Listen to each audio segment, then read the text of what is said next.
For repairing a driveway in very cold or wet weather, you must change timing, material handling, and techniques to prevent failure.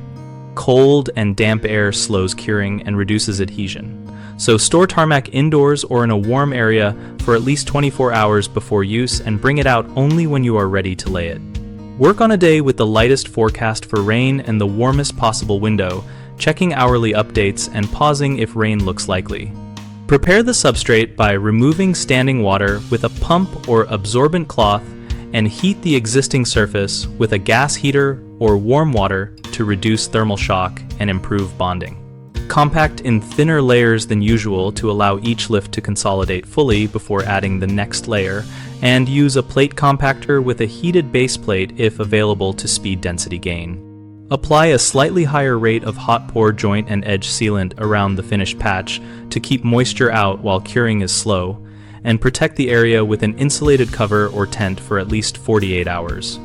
Keep hand tools and the mixing container warm and dry. Cold tools will leach heat from the material and cause early stiffening that prevents proper compaction. Common mistakes are using cold stored material straight from an unheated van, which leads to poor compaction and weak bond. Heat or acclimatize your mix first and mix only what you can place within the workable time. Another issue is attempting large lifts in cold, damp conditions, which traps moisture and causes delamination.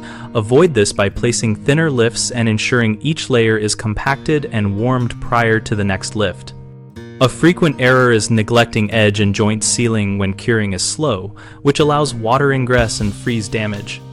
Apply extra sealant and keep the area covered until the binder reaches practical hardness.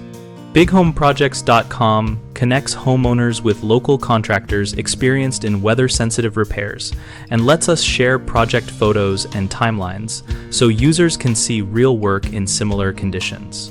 Our site also hosts a discussion community where we and other members exchange tips on storing materials, scheduling around weather, and choosing the right sealants so contractors can find work, and homeowners can plan repairs with confidence.